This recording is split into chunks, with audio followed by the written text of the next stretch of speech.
UCB Televisión presenta Derechos Humanos sin Fronteras, un programa independiente, distinto y necesario para hablar sobre derechos humanos.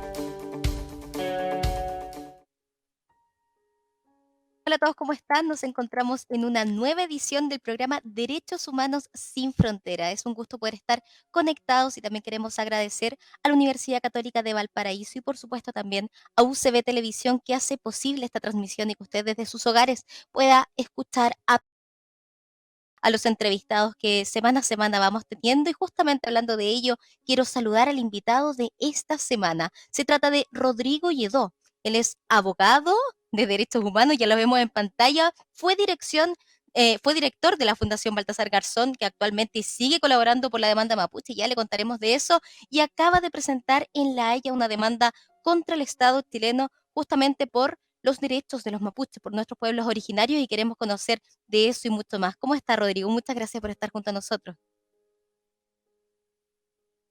Muchas gracias a ustedes por la invitación. Rodrigo, bueno, tenemos tanto de qué conversar, pero quiero partir preguntando por tu carrera, qué te has dedicado a lo largo de toda tu experiencia profesional y de qué manera entonces fuiste encauzando todo este camino profesional justamente por la defensa de los derechos humanos y particularmente cómo te has desempeñado y destacado internacionalmente como lo son los pueblos originarios también. Bueno, yo soy chileno, estoy actualmente radicado en España, en Madrid. Yo estudié en la Universidad de Chile y tratando de responder un poco tu pregunta, cómo yo me vinculo a los derechos humanos, yo estaba terminando mi carrera, estaba haciendo mi trabajo de fin de grado, se llama hoy día, ¿no? La memoria de prueba. Y me daba cuenta de que en Chile pues habían mujeres que se encadenaban a la Corte Suprema y rajaban vestiduras diciendo estos son crímenes contra la humanidad, que no prescriben, que son inadmisibles, etcétera. Y yo estaba a punto de ser abogado y no tenía idea de qué eran los crímenes contra la humanidad. Entonces esto me conmovió muchísimo y hablé con mi profesor guía, Juan Bustos Ramírez, y le planteé la posibilidad de hacer mi trabajo de fin de grado sobre los crímenes de lesa humanidad. Y bueno, esta investigación fue creciendo, se fue aumentando, hasta que en un momento decidí pararla porque ya era demasiado. El trabajo tenía 350 páginas y era como un poco el contexto de los crímenes de lesa humanidad. Finalmente se tituló el derecho penal internacional en su parte general, ¿no? Breves nociones sobre derecho penal internacional en su parte general. Bueno, pues ese trabajo era único porque había muy poca información en ese momento sobre esto. Estamos hablando del año 98, pero antes de que detuvieran a Pinochet en Londres, entonces prácticamente no había nada en Chile y eso hizo que el libro fuera muy conocido rápidamente. Después se publicó como libro y eso me valió, digamos, empezar un camino por la búsqueda de la justicia para estas madres, para estas esposas que no encontraban consuelo ni justicia en nuestro país, ¿no? Bueno, después detienen a Pinochet y ahí hay otro caminar, otro andar. El país cambia bastante, surgen bastantes cosas y bueno, yo empiezo entonces a trabajar en derechos humanos. Pero trabajé primero en la Corporación de Asistencia Judicial, donde los abogados recién titulados hacen su práctica, ¿no? Y yo era director de esas prácticas, después trabajo en la Vicaría de Pastoral Social, que es la continuadora de la Vicaría de la Solidaridad, y allí me vinculé con el ACNUR, con el Alto Comisionado de Naciones Unidas para los Refugiados, después trabajé en la Comisión Valech sobre prisión política y tortura, en la Dirección de Derechos Humanos de la Cancillería, finalmente termino trabajando en la Fiscalía, pero dedicado a temas de derechos humanos básicamente, y finalmente salgo a hacer mis posgrados afuera, ¿no? Entonces hice mi doctorado en la Universidad Carlos III de Madrid, y tiempo después vuelvo y trabajo en el programa de Derechos Humanos y quizá eso un poco más conocido, porque eso sí que llevó mucha más publicidad, más prensa, intentando hacer justicia con las causas de las violaciones a los derechos humanos cometidas en dictadura. Después de eso regreso a España y empiezo a trabajar en la Fundación Internacional Baltasar Garzón hasta hace muy poco, y ahora soy asesor de Baltasar, soy también ahora co-director de Stop Ecocidio para América Latina. Uh -huh. O sea, Me comentas que en un comienzo empiezas a hacer un trabajo que tiene que ver con un proceso universitario y parece anecdótico cuando tú comentas que, bueno, que el trabajo fue creciendo cada vez más, pero si nos vamos al trasfondo, quiere decir que empezaste a investigar y encontrar, deduzco, muchísimas vulneraciones en tema de derechos humanos y eso es preocupante. Incluso tú mencionas que tuviste que frenar ese trabajo de investigación dado a la extensión que tenía y que por supuesto las universidades las limitan de cierta forma, pero si hubiese seguido investigando probablemente habría sido aún muchísimo más grande. ¿Y para qué hablar si es que nos remontamos hasta la actualidad? Sí, bueno, ese trabajo después lo continué al hacer mi tesis doctoral, ¿m? Que fue sobre el principio de legalidad en el derecho penal internacional, que de alguna manera puede ser considerado como la gran dificultad que tiene el derecho penal internacional, que es precisamente el principio de legalidad, ¿no? La justicia penal internacional parte en Nuremberg y allí hay una crítica grande que se hace al principio de legalidad, ¿no? De cómo estos procesos respetaban o no el principio de legalidad. Es verdad que fueron atrocidades que cometieron los nazis, pero también es verdad que eso no era un delito a nivel internacional y entonces ahí hay mucho que decir, hay mucha dificultad. Luego viene toda una evolución posterior de la historia hasta llegar a la Corte Penal Internacional y hoy día ese problema está prácticamente resuelto, ¿no? Pero bueno, sí que fue una aproximación académica, pero también desde ser chileno, ¿no? Y desde agradecer un poco a la vida que yo no haya sido víctima de la dictadura y que no tenga realmente parientes o familiares o amigos directos víctimas de la dictadura. Es verdad que también tiempo después, cuando yo empiezo a trabajar en estos temas, pues también mi madre y esto ya un poco personal, pero está bien compartirlo, yo creo que al público, porque son cosas que creo que nos tocan a todos, ¿no? Como ciudadanos, como chilenos, como personas. Y es que mi madre estuvo a un centímetro, digamos, de ser víctima de la dictadura.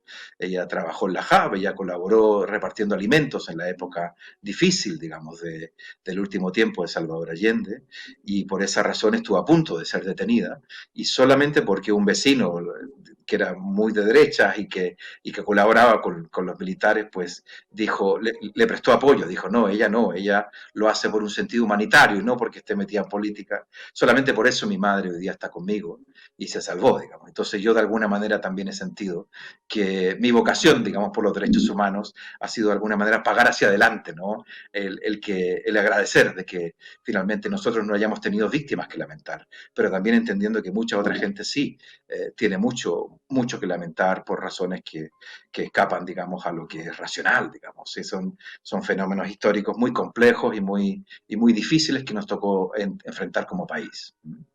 Rodrigo, es muy interesante el punto que haces, porque si bien es difícil no quedar indiferente cuando te tocó vivir en primera persona, en una familia, algún deceso directamente, cualquier otro tipo de vulneraciones, sobre todo que se realizaron en ese periodo, lo cierto es que toda la sociedad debiese considerarse como víctima porque se vulneraron los derechos humanos hasta decir basta, asesinatos, torturas, desapariciones y cuantas otras vulneraciones. Somos todos de cierta parte víctimas justamente de ese proceso, pero también somos todos víctimas de las vulneraciones a los derechos humanos que se hacen constantemente, aunque no seamos parte involucrada directamente. Y eso justamente tiene que ver con nuestros pueblos originarios, no por yo pensar que no tengo sangre mapuche o que mi familia no tiene descendencia directa, algo que es muy difícil porque somos todos chilenos y finalmente algo debe haber, orgullosamente lo digo. Sin embargo, debiésemos sentir esa lucha por los pueblos originarios en general como propia y es justamente donde tú dirigiste tu carrera y me gustaría preguntarte de qué manera entonces llegas a esa temática y de qué manera también comienzas a defenderla ya en otros escenarios y otras instancias, en este caso particularmente en materia legal, pero extranjera, en otras instancias legales. Sí, bueno, puntualmente la colaboración con el pueblo mapuche surge de una petición que formula Juana Calfunao. Ella es Futa Ñizol Lonco, es decir, ella es Lonco de Loncos, es una autoridad mapuche. Y ella viaja a Madrid y se entrevista con Baltasar Garzón. En esa entrevista estuve yo y ella lo que pedía era ayuda. porque están pasando muchas cosas allí. Es un territorio que está en conflicto, en disputa. Hoy día es una zona militarizada. Tenemos todos en la memoria la operación Huracán de montaje, digamos, del Estado. Particularmente también yo conocí muy de cerca el caso de Elena Varela, que era una documentalista, que intentó hacer un documental y que fue acusada también injustamente, después fue absuelta. Hoy día su caso está en la Comisión Interamericana de Derechos Humanos. Hay una serie de violaciones de derechos humanos, pero también hay personas mapuches que han decidido, digamos, hacer una recuperación violenta del territorio, ¿no? Y se recurre a la violencia, y yo como pacifista pues no puedo estar de acuerdo en eso, pero entonces hay un conflicto, hay que reconocer que hay un conflicto que lleva mucho tiempo y que por tanto, si no se le pone atajo prontamente, lo único que le resta a un conflicto no resuelto es crecer y agudizarse y ser todavía más un problema. Entonces, Juana Calfunao va a Madrid, se entrevista con Baltasar y empezamos allí un trabajo de documentar un poco qué es lo que sucede en el territorio, cuáles son las violaciones a los derechos humanos que se cometen, cuál es la situación real que se está viviendo allí, y exploramos distintas alternativas, algunas que tienen que ver con el derecho interno en Chile, pero otras también con el derecho internacional. Y finalmente pues nos hemos decantado por una acción internacional, que es a la que tú te refieres, que es una petición internacional de arbitraje. ¿Qué sucede? Que pues desgraciadamente el pueblo mapuche no confía en las instituciones del Estado de Chile. Para ellos el Estado de Chile muchas veces es un Estado represor, y por tanto las violaciones a los derechos humanos que ellos tienen no las denuncian. Muchas veces no las denuncian porque no confían en el Estado. Digamos que si voy a denunciar una actitud indebida de carabineros, pues si solo ante carabineros, si son los mismos carabineros los que me han violentado, ¿no? Entonces, ¿cómo se va a denunciar eso? Y entonces hay una desprotección. Y por tanto hemos visto la posibilidad de acudir a una instancia internacional como es esta petición de arbitraje, que es una instancia, digamos, positiva, una instancia abierta, abierta al diálogo sobre todo, y que busca una solución salomónica, ¿no? Bueno, pues lo que hemos hecho es presentar una petición de arbitraje al presidente de Chile, al presidente Boric, para que acudamos a la Corte Permanente de Arbitraje y allí hagamos valer el Tratado de Tapigüe, que es el Tratado de 1825, que hay autores que sostienen que está vigente, particularmente hay estudios de la Universidad de Sevilla que dicen que estos tratados están vigentes y que no han sido desahuciados por el Estado chileno y por tanto tienen que cumplirse. ¿Qué dicen esos tratados? Esos tratados dicen dos cosas. Por un lado, celebran la unión entre el pueblo mapuche y el pueblo chileno en el Estado de Chile, pero por otra parte también fijan un territorio de exclusión, un territorio donde tienen que estar los mapuches viviendo de acuerdo a sus propias costumbres, a su propio saber ancestral, mítico, etcétera, y que hoy día no se ha respetado. Y no se ha respetado en distintas instancias. Primero está el llamado despojo, ¿no? Hay un libro de Martín Correa que habla del despojo, que es bastante conocido.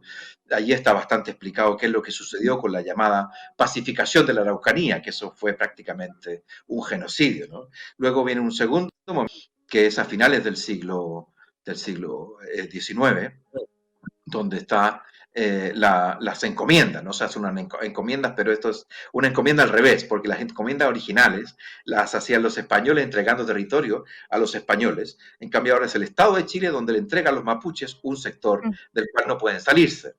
Después, a principios del siglo XX, están las reducciones indígenas, es decir, estas encomiendas se reducen y se vuelven a reducir todavía más.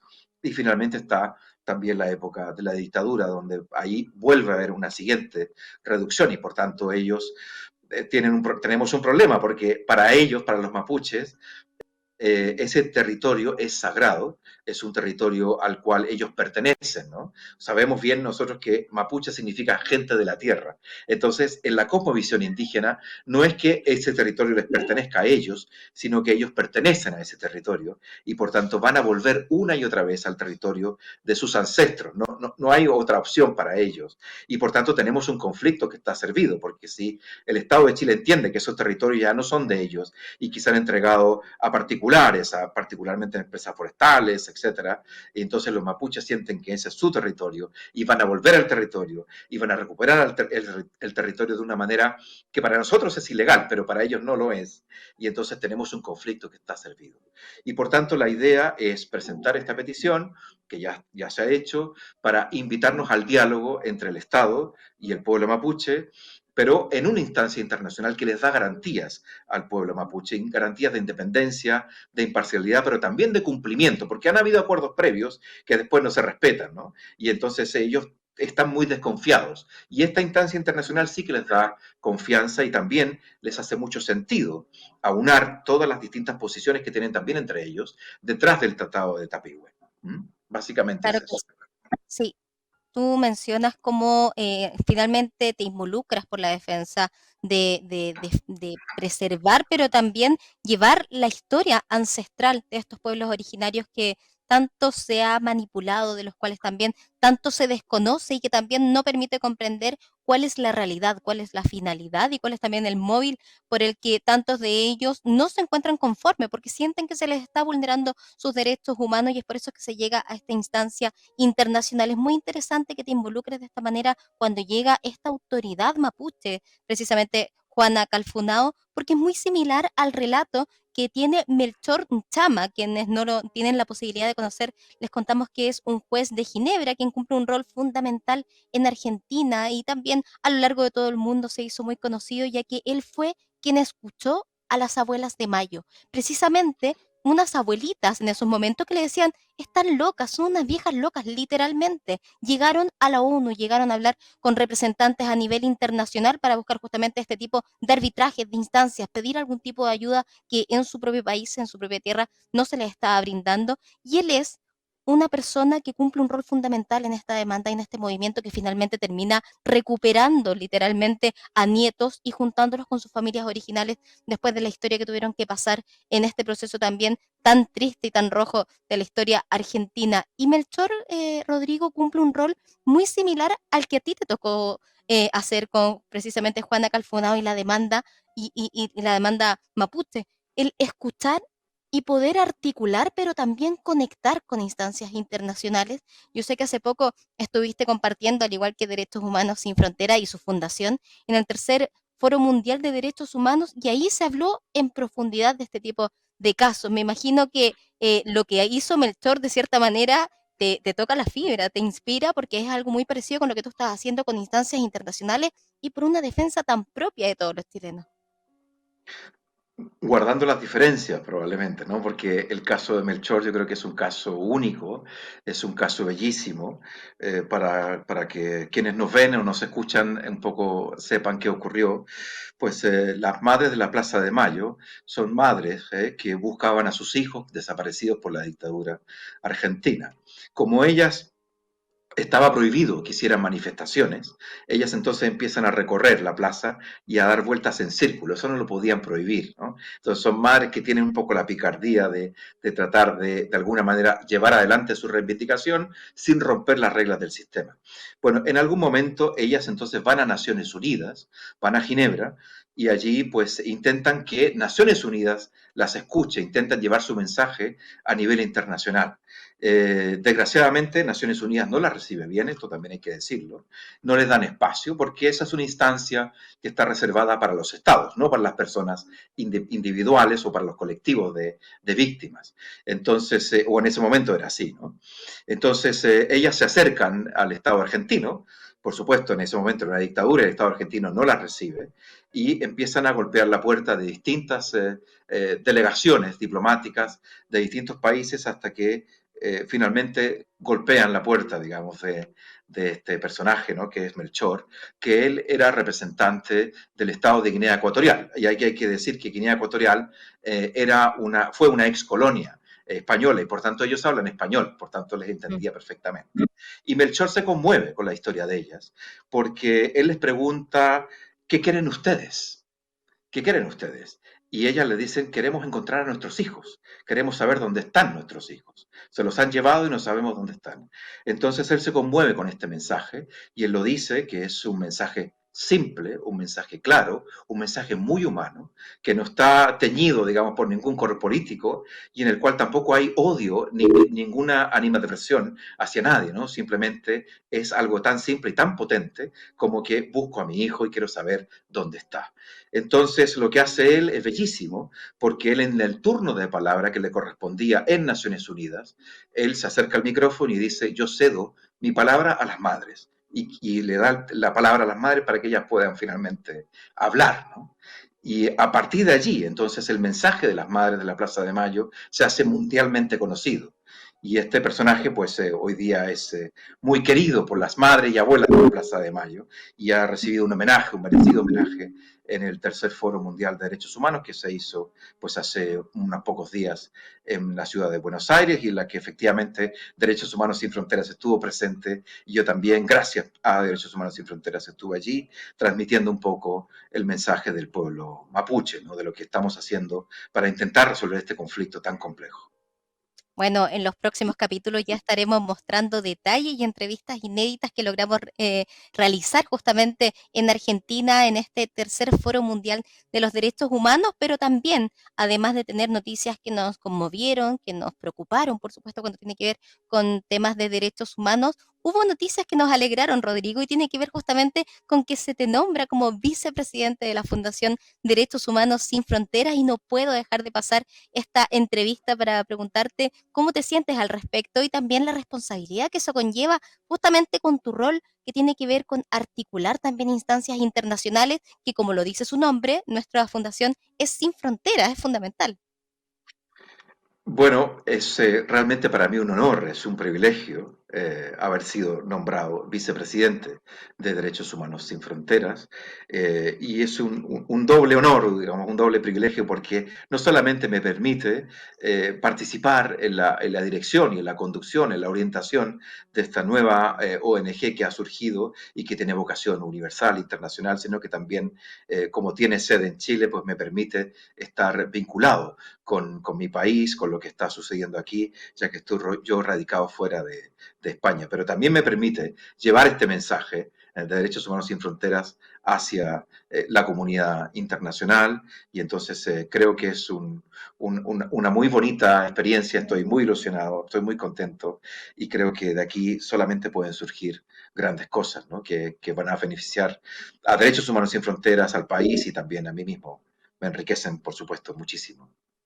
Claro que sí, bueno, y nosotros estamos muy contentos también de que seas parte de esta iniciativa, pero también de poder llegar hasta tantos hogares sin fronteras, literalmente, gracias a UCD Televisión, hablando de derechos humanos. Y justamente antes que se nos vaya el tiempo, quería preguntarte si es que hay algún mensaje que quieras entregar a tantas personas que se sienten vulneradas, desplazadas, tal vez sin esperanza de poder darle solución a algún tipo de problema. Rodrigo, ¿qué mensaje le podrías dar a esas personas que necesitan a alguien que los escuche, los oriente y que por supuesto defienda sus derechos humanos porque son de todos?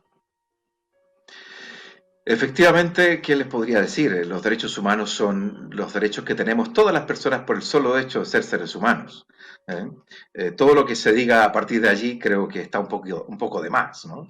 Entonces es simplemente aprender a convivir, aprender a manejar nuestros conflictos, a resolver nuestros conflictos de manera saludable, de manera sana, a través del diálogo, la conversación y también respetando las normas internacionales que existen en esta materia. Y ¿qué les podría decir? Pues a la gente que está sufriendo vulneraciones en sus derechos, que no son los únicos, que a esto no es primera vez en la historia que sucede, pero que también se acerquen a los defensores de derechos humanos que tengan más cercanos, porque vivimos en un mundo difícil, un mundo muchas veces muy injusto, pero de tanto en tanto hay personas que sí, que trabajan en estas materias y que están dispuestos a ayudarlos, ¿no? Y a defender los derechos de todas y de todos.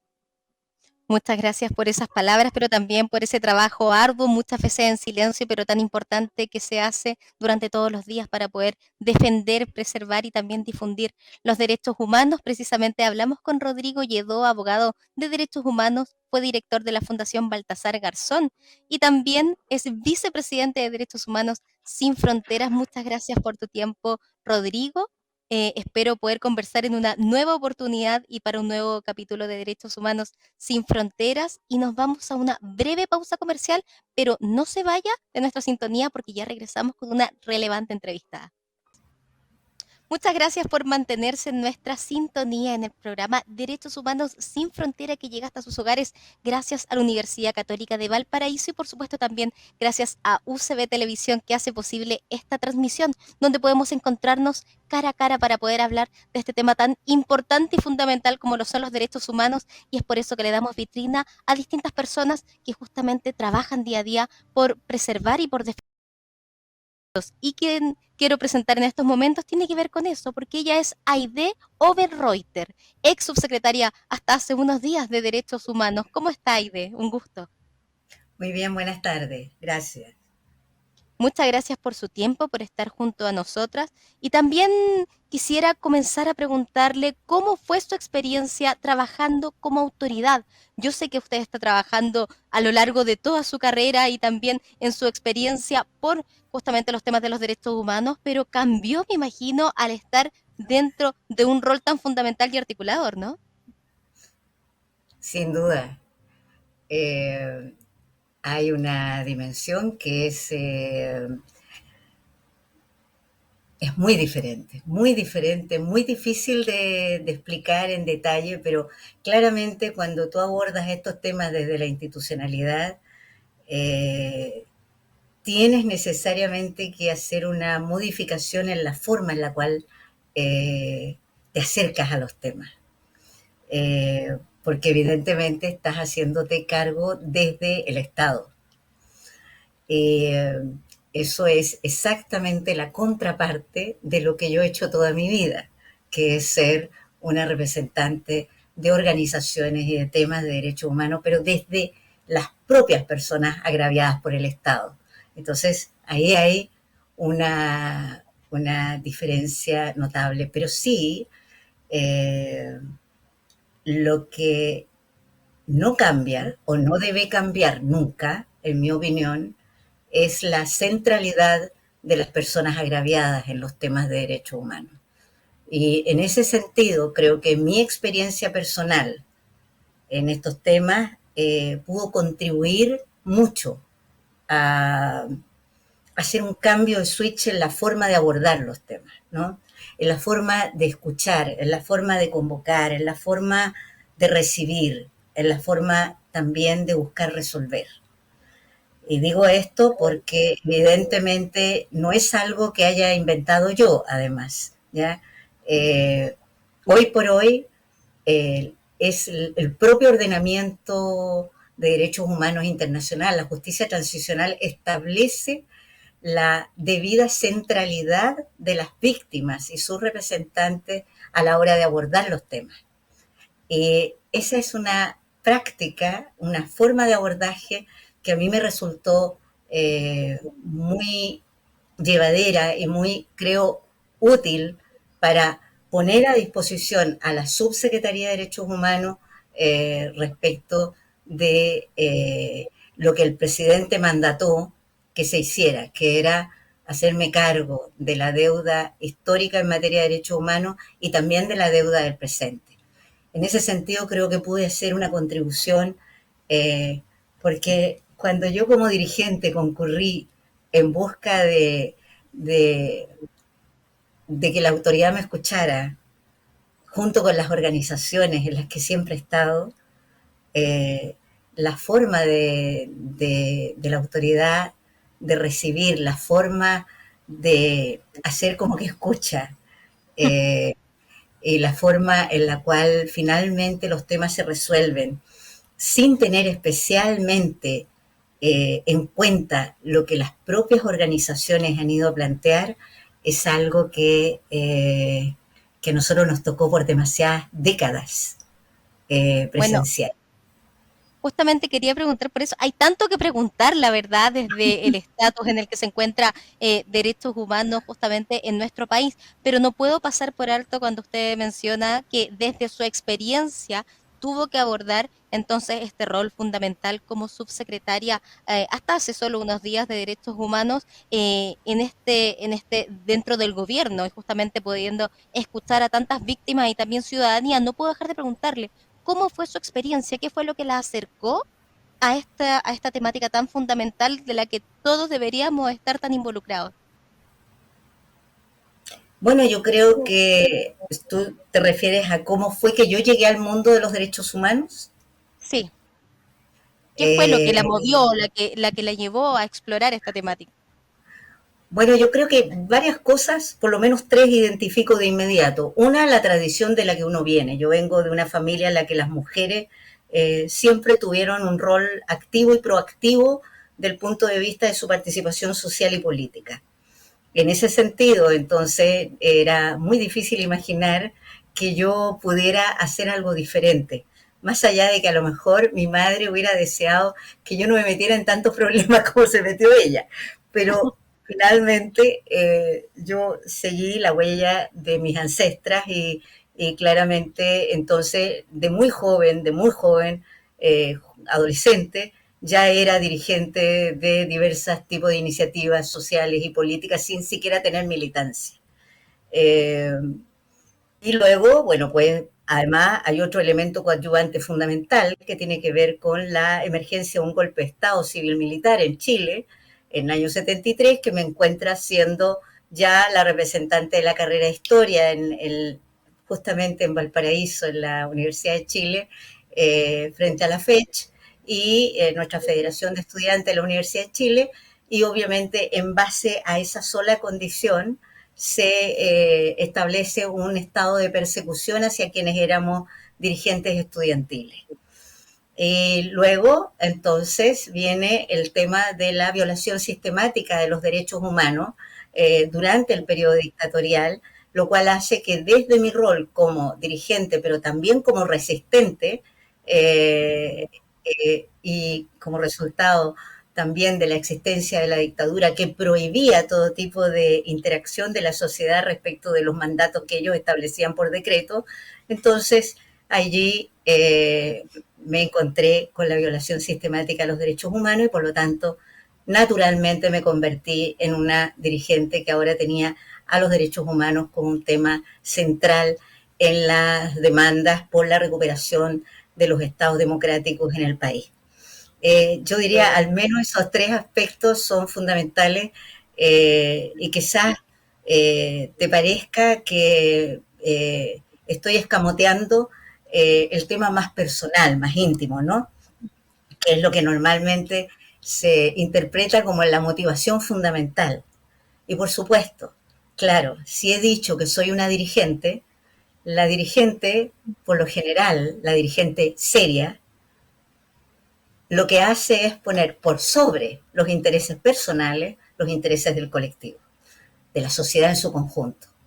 Pero Bueno, obviamente yo soy una mujer, soy una persona, y soy una persona que fue severamente agraviada, y por lo tanto tengo también motivaciones y buenas razones personales para haber estado en esta lucha desde antes que cumpliera 20 años. y qué mejor razón que el poder empatizar también y llevar esta voz que la ciudadanía siente, clama y también pretende defender justamente con autoridades que tengan esta representatividad, que sabemos que es un rol por el que ha costado mucho poder tener autoridades. Es por eso que le quisiera preguntar como ex subsecretaria de Derechos Humanos y ya entrando en materia directa, ¿cómo encontró el estatus del país en esta temática? Porque una cosa es pedirlos desde afuera, pero ya haciéndose cargo y teniendo todos los antecedentes, me imagino que era la responsabilidad importante, pero también de esa cantidad de información debe no haber sido menor el impacto, ¿no? Bueno, me imagino que usted tiene claro que siendo yo una subsecretaria saliente, una ex subsecretaria, que corresponde a un cargo de designación presidencial exclusiva, no puedo opinar con mayor profundidad respecto de materias que me comprometen legalmente, ¿ya? Sí, claro. Pero sí puedo hacer referencia a temas que son públicos, que constan en la prensa y que son conocidos por la ciudadanía en general.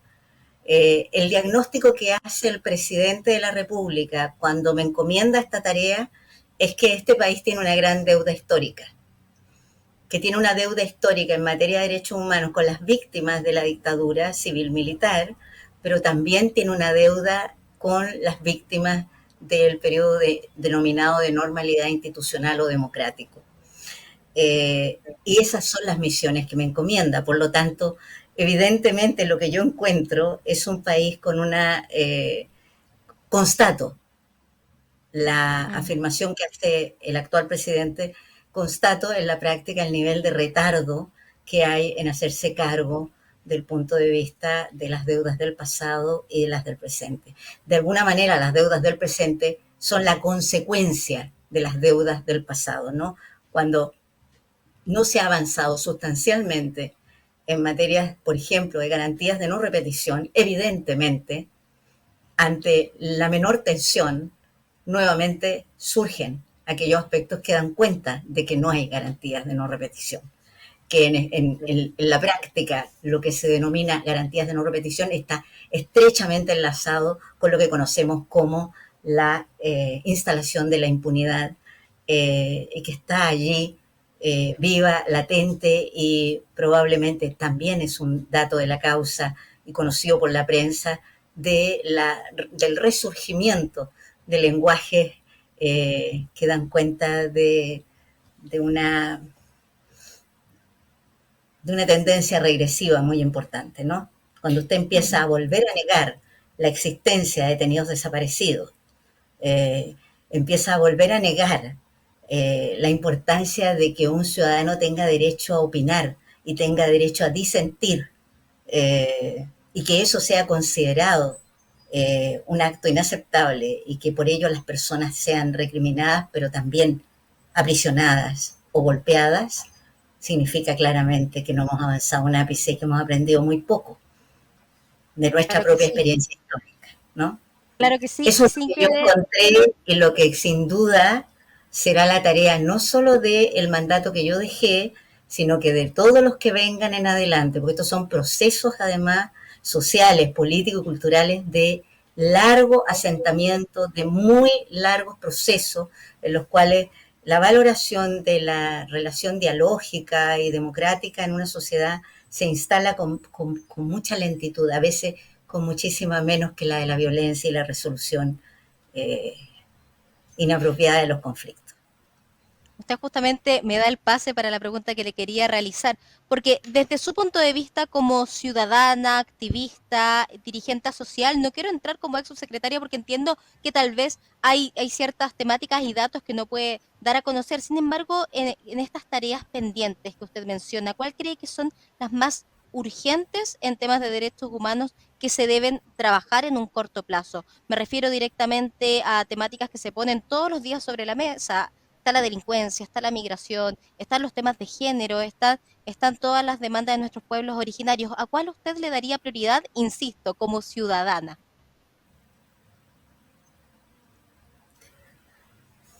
No está ninguna de esas que corresponden como a más bien unos abordajes sectoriales, ¿no? Uh-huh.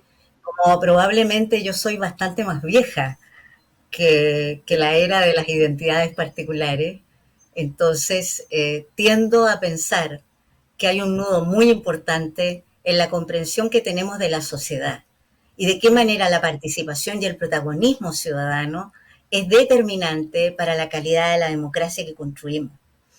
Entonces creo que hace falta mucho entender cuál es el rol de la ciudadanía en la conformación, en la configuración del Estado. ¿Cuál es el tipo de Estado que queremos tener? Un Estado en el cual los derechos humanos son un dato que está vinculado a las dictaduras, a los momentos en los cuales los agentes del Estado van en contra de personas que se manifiestan, o es un Estado en el cual el eje pivotante que articula a la sociedad en su conjunto y a la conformación de los Estados son los derechos humanos. Los derechos humanos entendidos como un espacio de comprensión igualitaria para todos los géneros y diversidades. Derechos humanos en los cuales tú consideras que los derechos de la naturaleza o que el agua o que los derechos a la salud, a la educación, los derechos en general a vivir, a tener un buen vivir, son derechos humanos. Una comprensión ampliada de los derechos humanos creo que definitivamente es algo en lo cual se debe avanzar y en lo cual creo que no solo los partidos políticos, que los veo tremendamente ausentes en este debate, sino que también la academia tiene mucho que aportar, mucho, mucho, mucho. La educación tiene muchísimo que aportar, porque es, como he dicho, procesos de larga data en los cuales la sociedad tiene que encontrar el lugar que ocupa cada ciudadano como tal, pero también cada institución como tal. Seguimos anclados en una comprensión de la sociedad que se ajusta mucho más al siglo XIX, siglo XX, que al siglo que comienza. Un siglo en el cual muy probablemente demos un brinco enorme hacia la importancia de la inteligencia artificial y a una nueva comprensión del ecosistema y con ello a todos los seres que estamos dentro de él. Hay que entonces ampliar y profundizar la comprensión que tenemos de los derechos humanos como una dimensión no solo ética, moral, sino que también como una dimensión ética, histórica, política y social, cultural, en un sentido amplio. Entonces, claro, creo que todo eso hace falta, no solo en Chile, hace falta en el planeta.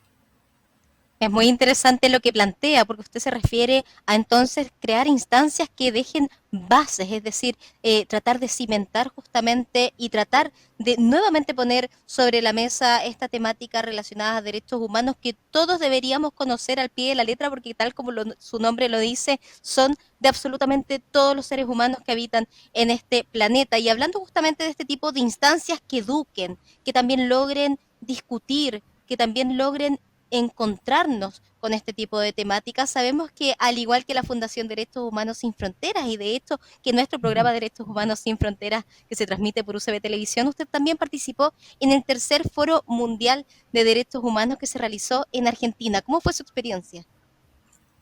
Muy, muy, muy, muy interesante, muy nutritiva, una cantidad, miles de personas inscritas en ese foro mundial, una cantidad enorme de temas.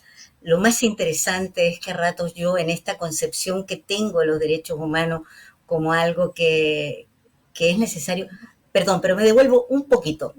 Mira, los derechos humanos como derechos surgen como resultado de que la humanidad estuvo a punto de desaparecer, Segunda Guerra Mundial.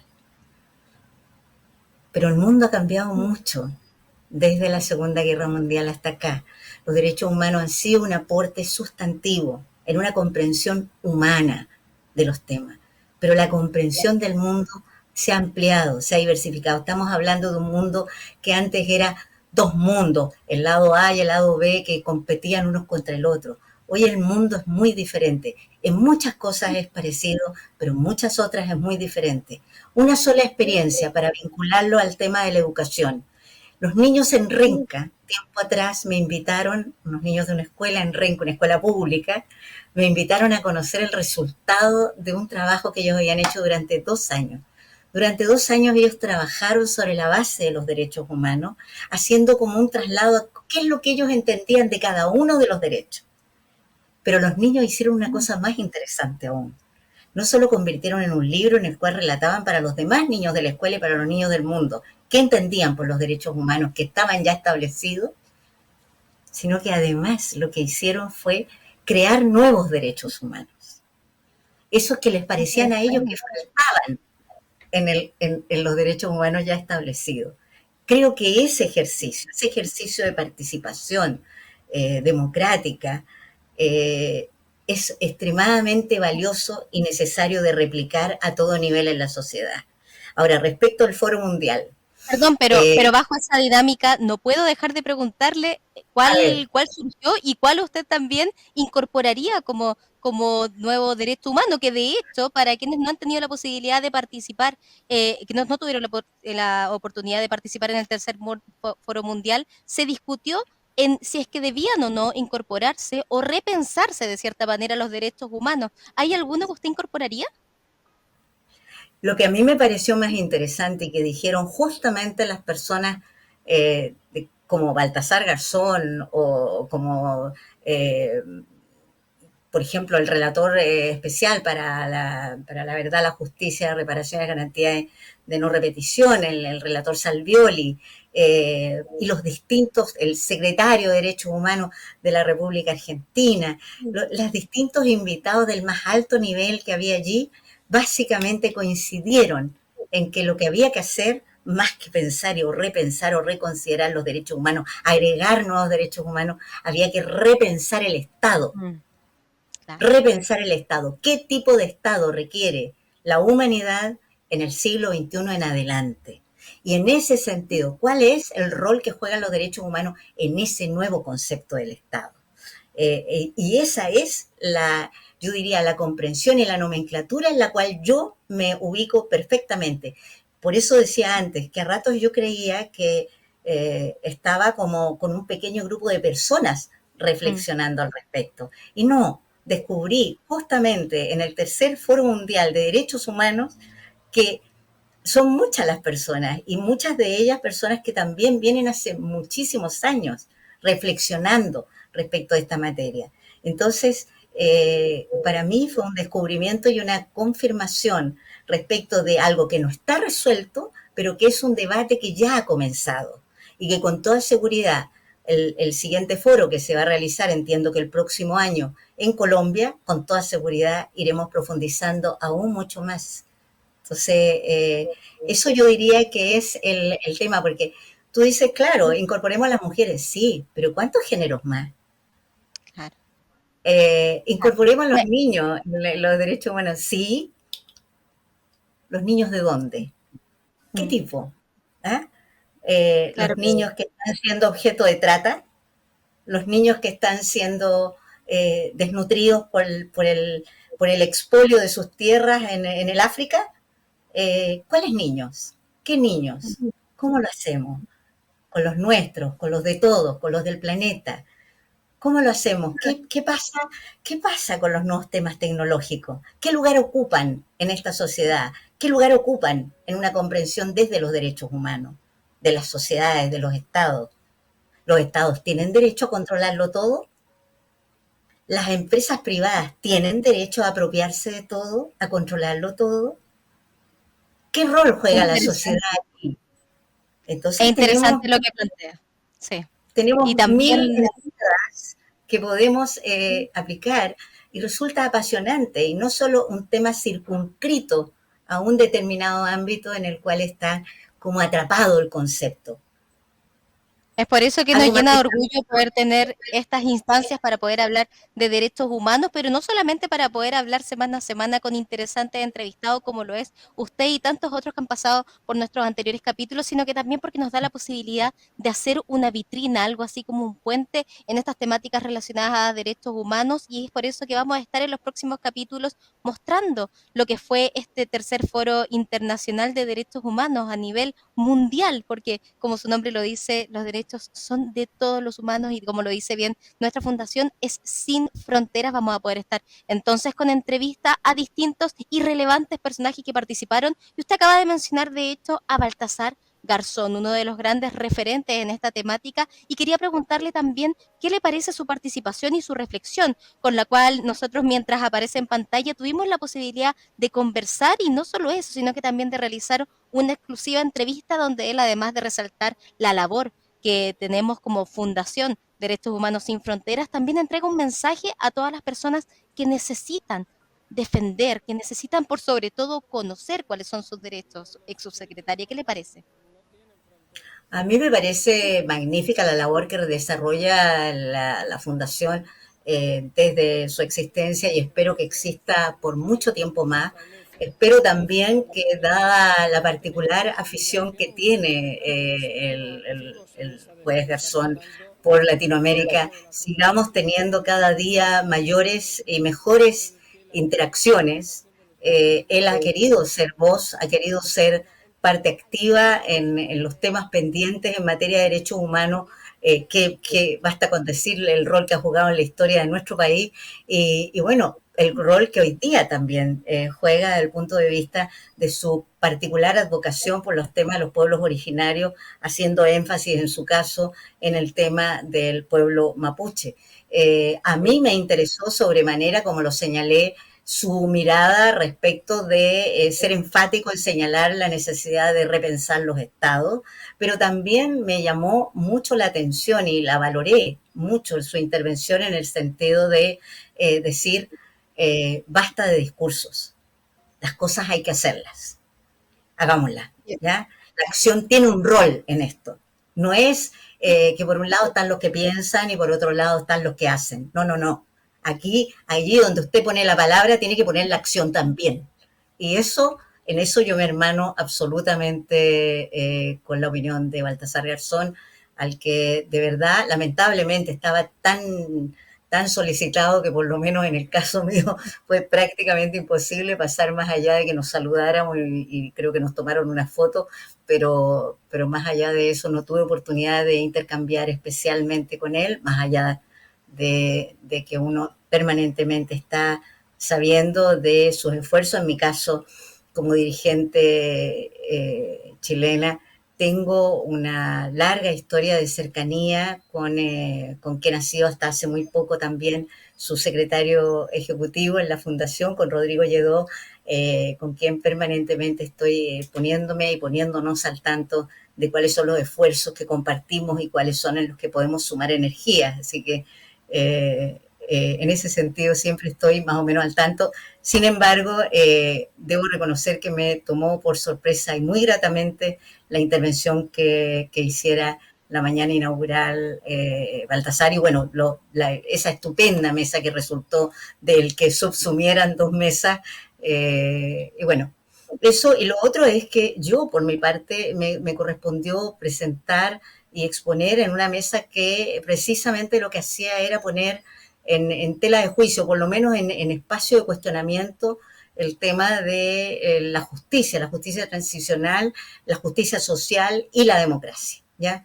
Y fue también una mesa tremendamente interesante por el tipo de personas que participaron, también muy vinculadas a la defensa de los derechos humanos, pero también con un marcado sesgo de acción en los distintos continentes y realidades que representaban.